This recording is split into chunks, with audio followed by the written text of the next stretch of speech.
She calls the process unbelievably traumatic. Joining me now, psychotherapist Lisa Palmer, the founder and clinical director of the Renew Center of Florida. Thank you so much for being here to talk about this, Lisa, because I think, you know, we hear PTSD and people will erroneously believe that this is somebody, perhaps a soldier that's returned from war, that they're the only types of people that have got, maybe if you survived a terrible accident.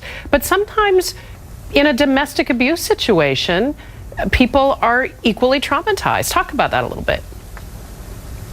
Definitely, MichaeLA. Thanks for having me on the show. There's a lot of misconceptions about PTSD, like you said, that it's associated with, you know, you've been in a war or you've had something seriously traumatic happen, like an accident. But actually, PTSD is quite common, and people experience it all the time.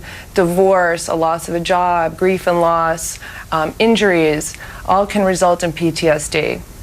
Well, and the other thing that I've learned about trauma is that it is cumulative, and we are destined to feel the effects of it if we don't deal with it. Absolutely. A lot of people have side effects that they don't recognize are PTSD side effects: anxiety, depression, insomnia, fear is very common.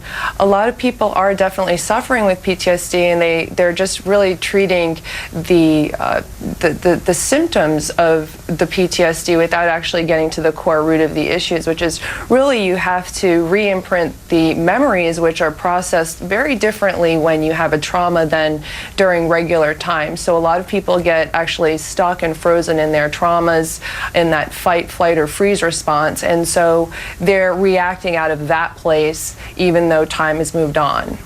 It's interesting because in the case of Mel B, she talks about the fact that she's writing this memoir. For many people, that can be such a cathartic experience, but I can imagine if not handled properly or carefully, it could also be incredibly triggering. Absolutely, because people have a tendency all the time to relive their memories, and we want to help them to revisit them through the right help. They can actually revisit without reliving. So I would imagine with her, writing her trauma and going through every single detail of that just triggered her and triggered all the different flashback memories and body memories and everything that she was experiencing at the time of the trauma. And I think it's so wonderful that she's actually coming out with this to try to get the help that she needs, because as we know, so many celebrities don't get the help and they don't end up in such a good place. Well, and she's also providing a good word for those of us at home that are battling our own quiet, private battles that may not have the wherewithal to put a hand up and say, I need some help, and to know it's okay, you're not alone, there's help there, and you can get through this. Lisa Palmer, you are exquisite. I would love to talk to you about this again. Thank you so much for your time and your wonderful wisdom. Thanks for having me on the show. Be well.